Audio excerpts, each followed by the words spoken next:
Ndabasuhuje mwese mbaye ikaze ku makuru agezweho hirya no hino ha mu Rwanda ndetse no hanze y'u Rwanda. Aya makuru aribanda ku ngingo z'ingenzi zikurikira. I Kigali mu Rwanda hari uwaguye igihumure bamujyana kwa muganga bamuhaye ji na keke arazanzamuka. I Nyanza mu majyepfo y'u Rwanda umusore yataye muri yombi arakekwaho kwica ihene enye z'umukecuru.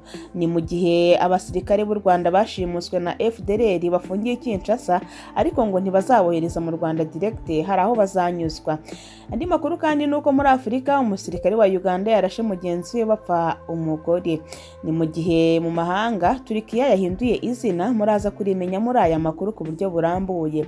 Mu karere ka Gasabo mu murenge wa Gatsata abajura biciye umugabo mu nzira bamuteye ibyuma.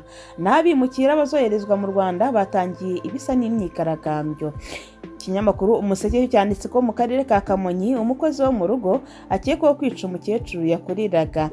Ni mu gihe umugenzi yasohowe mu ndege kubera kunywa inzoga nyinshi agakora amahano, muraza kumenya amahano yakozwe aya ariyo.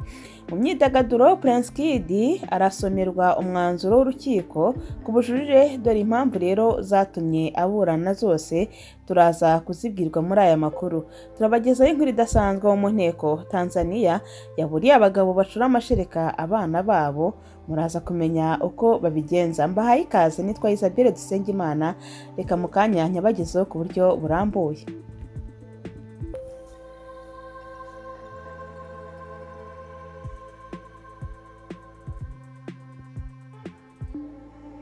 Reka nongere mbaye ikaze ku makuru ku buryo burambuye. Duhereye ku nkuru yanditswe na Radio na TV10, aho umugabo usanzwe akora akazi ko kubaka mu mujyi wa Kigali ngo yaheruka kugira icyo ashyira mu nda ku cyumweru, yaguye igihumure kubera inzara bahita bamujyana kwa muganga, bamuhaye ji na keke ahita asanzamuka. Uyu mugabo asanzwe akorera kompanyi y'ubwubatsi yitwa Mirit Engineering Services Limited yubaka umuhanda uva Kimihurura ugana Kacyiru, imaze iminsi idahemba abakozi bayo. Ngo aheruka kurya mu kwezi gushize hari ku cyumweru tariki 23 Gicurasi 2022. Umunyamakuru rero yageze aho uyu mugabo asanzwe akorera akazi ko kubaka nyuma y'uko aguye igihumure ubwo yari ariho ahonda amabuye bakabona yituye hasi. Yaganirije abasanzwe bakorana n'uyu mugabo amubwira ko nta kindi cyatumye agwa hasi kitari inzara, ko aheruka kurya ku cyumweru.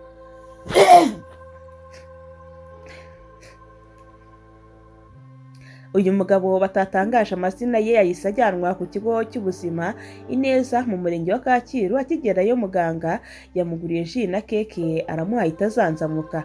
Aho ngo yari aryamye nyuma yo kunywa iyo ji ndetse no kurya keke, yavuze ko nta kindi cyatumye yikubita hasi uretse inzara. Ati ni sereri yankubise hasi kubera inzara, kuko nabanje kugira ikibazo cyo kuribwa mu nda cyane, gusa ndihangana ariko bigira aho biranga mpita nikubita hasi, narindi gusa nkutabona neza. Uyu mugabo asanzwe akomoka mu karere ka Bugesera, avuga ko iyi nzara yayitewe no kubura ibyo kurya uko amaze ibyumweru 3 adahembwa, ndetse ko yari yagerageje kubwira umukoresha we ko arembejwe n'inzara ariko akamutera utwatsi. Ati n'ejo nabwiye boss arantuka, n'uyu munsi ntabwo nagiye kumubwira nti wambabariye ukampa nibura n'igihumbi, ariko hatirika da kandi mfitiye ibihumbi 50, ariko reba kugira ngo wicwe n'inzara gufitiye ibihumbi 50 ariko ubure n'icyo gihumbi. Umuganga wo kuri poste de santé Ineza wakiriye umugabo yavuze ko bakimwakira bahise bafata ibizamini by'ibanze ariko bakabura indwara. Ati nibwo twamuryamishije tumushakira akantu ko kurya, tumubaza atubwira ko amaze igihe kinini atarya ariko kugeza ubu nta kindi kibazo tubona afite. Umunyamakuru yahise asimbukira ku ishantiye isanzwe ikoraho uyu mugabo, isanga bamwe mu bo bakoranaga bari kurya ibiryo byari byaguriwe uyu mugabo ariko bikamunanira. Abagabo ngo baryanaga ibakwe ibyo biryo, bavuze ko nabo barembejwe n'inzara kubera kumara igihe badahembwa, bakaba barabuze amafaranga yo guhaha no kwishyura ubukode. Aba bakozi bavuga ko ubusanzwe abakora mu buryo bwa nyakabyizi muri ubwo buryo baba bakwiye guhanahana ndetse ngo baganatahana amafaranga, ariko bakaba bakomeje guhura n'ibibazo by'imibereho kubera badahembwa, ndetse bakaba batanabona ababakopa kubera ko imyenda myinshi bafashe mu nsisiro batari bayivamo. naho umukozi wo mu rugo utarabasha kumenyekana kugeza ubu arakekwaho kwica umukecuru witwa Mukamihigo Immaculée amunize arangije gukora amahano ahita acika.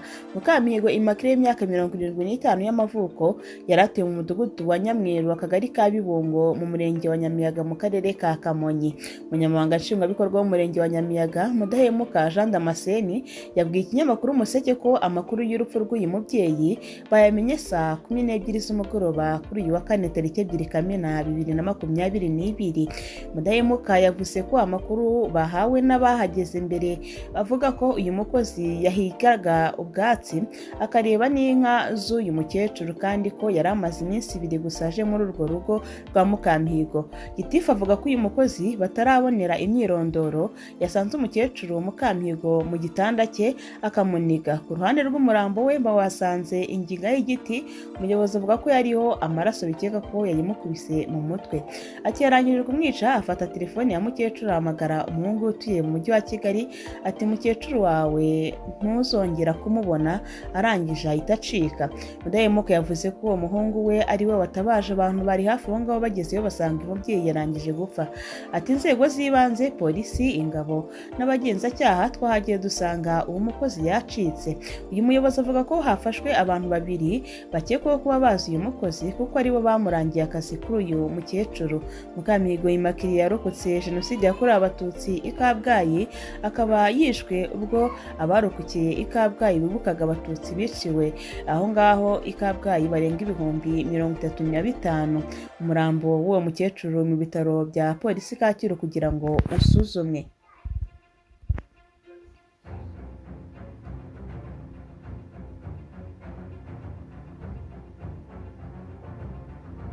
Tukivuga ku nkuru zijyanye n'urupfu mu Gatsata, abajura biciye umugabo mu nzira bamuteye ibyuma. Ni umugabo utaramenyekana nawe yatemewe ibyuma n'abajura ahita apfa, barangije bamwiba telefoni yari afite. Byabereye mu muhanda wo mu kagari ka Nyamugari mu murenge wa Gatsata mu karere ka Gasabo ahagana saa 3 z'ijoro kuri uyu wa kane tariki 2 Kamena 2022 nibwo uyu mugabo yateye ibyuma ari gutaha. Nyuma yo guterwa ibyuma yahise agwa hasi. Abaturage bari muri uwo muhanda batangira kwibaza uko bigenze cyane ko bari bamubonye ahagararanye n'abantu bagakeka ko bari gusuhuzanya. Bahise batabaza inzego z'umutekano, gusa uwo mugabo yari yashizemo umwuka. Abaturage batuye mu murenge wa Gatsata babwiye ikinyamakuru Igihe ko bahangayikishijwe n'ubujura bubera muri kariya gace kuko bukomeje gufata indi ntera.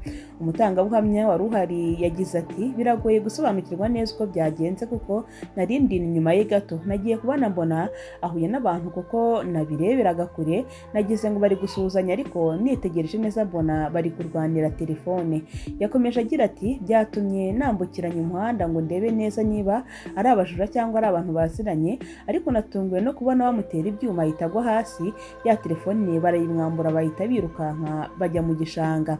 Umuyobozi nshingwabikorwa w'akarere ka Gasabo Umwari Pauline yabwiye Igihe ko iperereza ryatangiye hashakishwa abakoze ubwo bwicanyi. Ati dufatanyije n'inzego z'umutekano na RIB twatangiye iperereza kugira ngo tumenye abo bajura.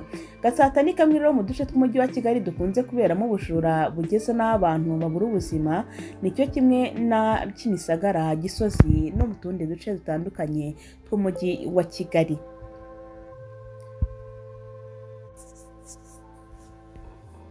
Amakuru reka tuyakomereze mu karere ka Nyanza aho umusore yatawe muri yombi warakekwaho kwica ihene enye z'umukecuru.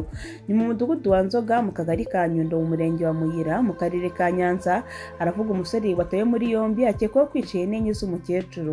Ku gicamunsi cyo kuri uyu wa 2 Kamena tariki 20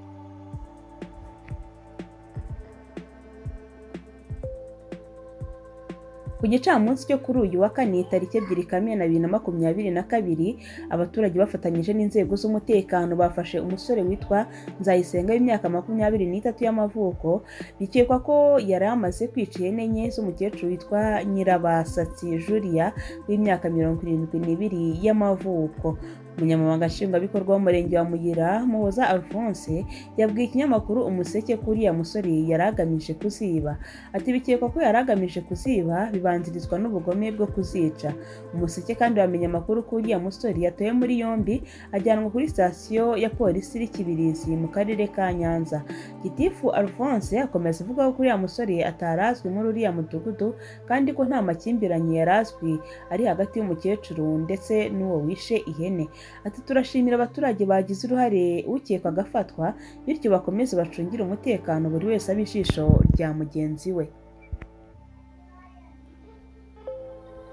Mu yandi makuru uyu munsi, umuyobozi wa kompanyi Rwanda Inspiration Backup yateguraga irushanwa rya Miss Rwanda uzwi nka Ishimwe Dieudonné cyangwa se Prince Kid arasomerwa umwanzuro w'urukiko rw'ubujurire ku ifungwa n'ifungurwa by'agateganyo ku byaha akurikiranyweho. Uyu munsi tariki 3 Kamena saa 8 za manywa nibwo urukiko rwisumbuye rwa Nyarugenge ruri busome umwanzuro ku bujurire bwa Prince Kid n'abamwunganira mu mategeko. Ku ya 16 Gicurasi 2022 urukiko rw'ibanze rwa Kicukiro rwari rwategetse ko Prince Kid afungwa by'agateganyo iminsi 30 muri gereza ya Nyarugenge kubera ibyaha bikomeye akekwaho n'ubushinjacyaha birimo guhoza ku nkeke bifitanye isano n'imibonano mpuzabitsina, gusaba cyangwa gukora ishimishamubiri rishingiye ku gitsina. Ibi byaha byombi umucamanza yavuze ko mu gihe Ishimwe Dieudonné yabahamijwe n'urukiko yatangiye kuburana mu mizi yahanishwa igihano kiri hejuru y'imyaka 2, ikaba ariyo mpamvu yatumye afata icyemezo cyo kumufunga by'agateganyo iriya minsi 30 muri gereza. Amategeko ateganya ko umuntu wese ufatiwe icyemezo cyo gufunga iminsi 30 by'agateganyo muri gereza ku rwego rw'urukiko rw'ibanze ashobora kwijurira mu gihe kitarenze iminsi 5. Ishimwe Dieudonné yahise yajurira icyemezo cy'umucamanza w'urukiko rw'ibanze rwa Kicukiro ku wa 4 tariki 19 Gicurasi nibwo ubujurire bwa Ishimwe Dieudonné alias Prince Kid bwageze mu rukiko rwisumbuye rwa Nyarugenge. Ishimwe Dieudonné n'itsinda ry'abanyamategeko bafite kabine yitwa Shiba Law Firm bajuririye icyemezo cy'ubucamanza bwa mbere bisunze ingingo zigera kuri 6 bavuga ko umucamanza yirengagije agategeke ko Ishimwe Dieudonné afungwa iminsi 30 muri gereza.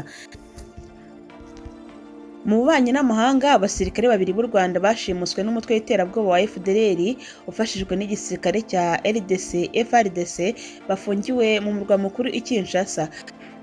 Abo basirikare ni Nkunda Bagenzi Elise na Ntwari Gade bafashwe na FDLR bari ku burinzi ku mupaka uhana imbibi n'ibihugu byombi. FARDC yabashinje ko bari barenze imbibi bambutse bagiye gufasha M23 mu rugamba ihanganyemo n'icyo gisirikare, aho ngo bari mu birometero 20 uvuye ku butaka bw'u Rwanda. Ku rundi ruhande ariko igisirikare cy'u Rwanda cyatangaje ko ibyo atari ukuri, ko bafatiwe ku mupaka bacunze umutekano. Ku wa 2 w'iki cyumweru perezida wa RDC Felix Tshisekedi yari yemeye ko barekurwa nyuma y'ubusabe bwa perezida wa Angola João Lourenço, umuhuza mu kibazo cy'ibihugu byombi. Kuva byakwemezwa ntabwo birashyirwa mu bikorwa. Amakuru y'ise wagera ku kinyamakuru igihe nuko ubwo abo basirikare bafatwaga bafunzwe n'umutwe wa FDLR, nyuma bimaze gusakara bafatwa n'igisirikare cya RDC kijya kubafungira i Goma. Nibizwi igihe bazafungurirwa nk'uko perezida Tshisekedi yabyemeye, ariko hari n'amakuru avuga ko RDC idashaka ko ubwayo yabagarura mu Rwanda, ahubwo ngo iteganya kubajyana mu gihugu cya Angola nk'umuhuza muri iki kibazo, akaba ariyo rero izabashyikiriza igihugu cy'u Rwanda. Bikaba bivuga kandi ko muri iyi minsi hari ikibazo cy'uko nta ndege iraboneka ibavana i Kinshasa iberekeza i Rwanda muri Angola, aho bagomba kuvanwa basubizwa mu Rwanda. Umwe mu bahaye igihe amakuru yagize ati ibya Kongo umuntu abyemera bibaye, reka dutegereze. Ku rundi ruhande ariko imyigaragambyo muri Kongo ikomeje gufata intera, aho amashyaka yose arimo abafite ingengabitekerezo yo kwanga u Rwanda ari gusaba kwigaragambya. Buri shyaka rishaka gukora imyigaragambyo ryandikira umuyobozi nabwo bukabandikira ndetse bukabaha uburenganzira, maze rikajya imbere ya ambasade y'u Rwanda rikigaragambya. Ambasade y'u Rwanda ikorera ahitwa Avenue de la Justice Kinshasa, ni mu nyubako ya etage ikorerwamo ibindi bikorwa by'ubucuruzi. Nta mukozi wa ambasade urahura n'ikibazo icyo ari cyo cyose cy'uko ngo benshi bahisemo gukorera mu ngo birinda kuba bahutazwa. Ku wa kane habaye imyigaragambyo kandi ikomeye imbere ya ambasade yari yahuje imbaga, ariko bivuga ko byageze aho polisi yirukana abigaragambye kuko bari babangamiye ibikorwa bindi bikorera aho ngaho ambasade y'u Rwanda ibarizwa. Kuri uyu wa gatanu nabwo hateganijwe indi myigaragambyo ikomeye yamagana u Rwanda barushinja kuba rushyigikiye umutwe wa M23. Hari n'amakuru kandi yakwiriye ku mbuga nkoranyambaga avuga ko ambasaderi w'u Rwanda Vincent Karega yahungishijwe na polisi ya RDC ubwo imyigaragambyo yari yafashe intera imbere ya ambasade.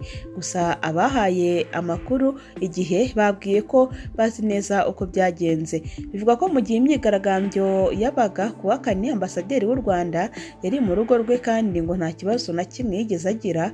Bivuga ko nta mpamvu yari kuba afite yo kujya kuri ambasade mu gihe bizwi neza ko hari bube imyigaragambyo kandi igamije kwibasira abanyarwanda n'u Rwanda muri rusange. Minisitiri w'Ububanyi n'Amahanga w'u Rwanda Dr Vincent Biruta aherutse kubwira abanyamakuru ko u Rwanda rwifuza ko abasirikare barwo bafashwe barekurwa kandi RDC igahagarika ubushotoranyi iri gukora ku butaka bw'u Rwanda. Mu yandi makuru, abimukira baturutse mu Bwongereza bagiye mu buryo bunyuranyije n'amategeko basabwe kurya bakazurira indege ibazana mu Rwanda bameze neza.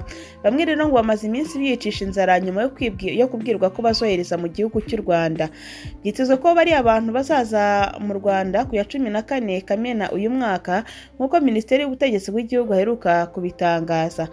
Amakuru avuga ko 17 aribo ngo bari mu kigo bacumbikiwemo cya Brook House hafi y'ikibuga cy'indege i London ko batanyuzwe n'umwanzuro wo kubazana mu Rwanda.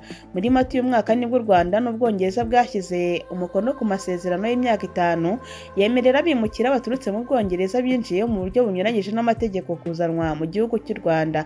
Ubwongereza bwahaye u Rwanda miliyoni 120 z'amayero azagirira umumaro izo mpunzi z'Abanyarwanda binyuze mu bikorwa by'uburezi mu mashuri yisumbuye, ay'imyuga ndetse n'ay'ubumenyi ngiro nk'uko byagiye babitangaza, ndetse n'amahugurwa atandukanye.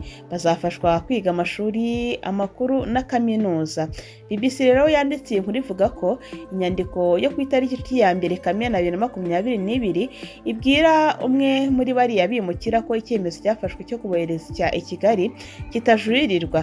Minisiteri y'Ubutegetsi bw'Igihugu, minisitiri wayo Priti Patel yavuze ko indege izatwara icyiciro cya mbere cy'abimukira izahaguruka tariki 14 Kamena 2022. Umugabo umwe rero mu bazoherezwa yatangaje ko ari muri 17 bahagaritse imyigaragambyo yo kwicisha inzara ku wa gatatu nijoro nyuma y'uko ababarinda babemye isukari yo gushyira mu mazi mu gihe biyicishaga inzara. Ati ikintu cya mbere bambwiye ati rya kugira ngo uzajye mu ndege umeze neza. Mu itangazo ryo ku wa kabiri Priti Patel yavuze ko babizi ko kubohereza bizagira ingorane no gushaka kubitinza. BBC yasuye amagambo ye igira iti ntabwo nzatezuka kandi nkomeje kwiyemeza kugera ku byo abaturage b'Ubwongereza biteze. Ukuzana abimukira baturutse mu Bwongereza binjiye mu bundi buryo bunyuranye n'amategeko ni ingingo ikomeje kutavugwaho rumwe, aho yanenzwe n'imiryango mpuzamahanga y'abagira neza, Musenyeri mukuru w'Abangilikani ku isi, ishyaka rya Green Party ryo mu Rwanda n'abandi batandukanye. Ariko ku ruhande rw'u Rwanda ruzabakira bizera ko rumenyereye kwakira bene aba bantu kandi nta mpungenge bakwiye kugira uko abarenga 1000 babimukira n'impunzi bavuye muri Libya bakaza mu Rwanda nabo babayeho neza kandi nta kibazo bahuye nacyo.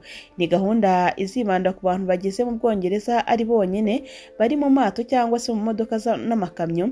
Abandi ni abageze muri ubwo buryo kuva tariki ya 2 Mutarama uyu mwaka nabo bazibwaho kuba bakoherezwa mu gihugu cy'u Rwanda.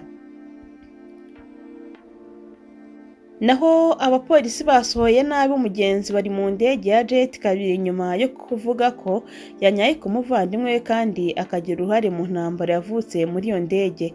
Ku ya 3 Gicurasi uwitwa Alfie na Kenneth baciwe amande angana n'amapawundi 50,000 n'iyo kompanyi y'indege nyuma y'urugendo rwo ku kibuga cy'indege cya London yerekeza mu Bugereki.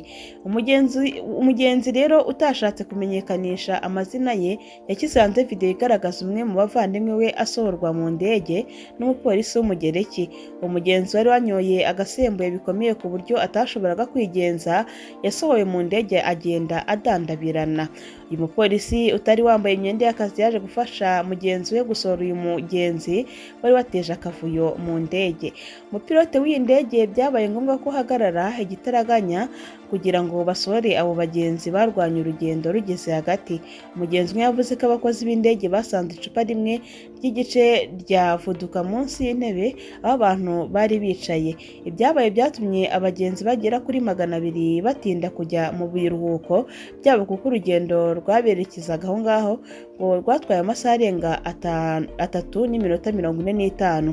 Abagenzi benshi nabo basigaye rero bageze i Crete umunsi ukurikiyeho bituma Jet ibishyurira amahoteli. Yasohoye itangazo rero ryerekeye ibyabaye ku rubuga rwabo mu kwezi gushize igira iti yaciye arenga ibihumbi 50 by'amapawundi ku bavandimwe bahungabanyije umutekano no kubuzwa ubuzima bwabo bwose kongera kuyigendamo nyuma y'imyitwarire yabo y'ubugizi bwa nabi n'urugomo byatumye bahungabanya urugendo mu cyumweru gishize. Ati abo ngabo rero bakomoka ahitwa Sidicap bagaragaje imyitwarire idahwitse mu ndege banangiza ibintu ndetse banakora ihohoterwa rishingiye ku mubiri. Mugenzi wafashe amashusho y'aba bombi uwo munsi ariko bakayashyira kuri TikTok ku ya 2 Kamena agize ati intambara yo mu ndege ya Jet2 nyuma y'aho umuvandimwe umwe wasinze yanyaye kuri mugenzi we nyuma yo kunywa inzoga nyinshi akananirwa kujya mu bwiherero. Avuga ko batatunguye kuko ngo banyweye litiro 1.5 y'iyo voduka kandi bari mu ndege. Reka tuyasoreze rero mu gihugu cya Tanzania ku nkuru idasanzwe aho Depite Jacqueline Ngonyani wo mu nteko ishinga amategeko ya Tanzania yasabye abagabo guhagarika konka abagore babo kuko bacura abana amashereka bikaba byabagiraho ingaruka. Yabivugiye mu nteko ku ya 30 Gicurasi 2022 ubwo hasuzumwaga ingengo y'imari yagenewe Minisiteri y'iterambere ry'umuryango uburinganire n'iterambere muri Tanzania. Iyi minisiteri yagaragaje ko ikeneye amamiliyari 43 y'amashiringi ya Tanzania kugira ngo ibashe gushyira mu bikorwa hamwe iyo mishinga yose. Yavuze ko inshingano z'ababyeyi hari ukurera abana ariko agaragaza impungenge ku burenganzira bwabo bushobora guhutazwa ko badashobora abo bana kwivugira. Mu magambo ati nkiri muto igihugu cyacu kikiri gito gikennye abana bajya kwa muganga bagatahana amata igikoma n'ibindi. Yakomeje avuga ko ubu ngubu byahindutse ariko basaba ko hakorwa ubuvugizi ku buryo byakongera gukorwa. Jacqueline kandi yavuze ko muri Tanzania hari ibindi bibazo muri sosiyete aho abagabo benshi basigaye bonka abagore babo. Ati hari abagabo bonka abagore babo ntibaha agaciro uburenganzira bw'abana rwose bakonka amashereka y'abana umwana niwe ukwiye konka. Avuga iki kibazo atari umwihariko w'agace kamwe ahubwo ngo cyagaragaye mu ntara zitandukanye muri Tanzania. Asaba minisiteri kuzakora ubushakashatsi kuko hari abagabo bangamira abana babo bakonka abagore babo aho kugira ngo bonse abana kugira ngo umwana ngo rero anywe ya mashereka abone intungamubiri umugabo akayinywera. Yasobanuye ko impamvu zituma abagabo bashaka kunywa amashereka y'abagore babo ari uko akungahaye cyane ku ntungamubiri.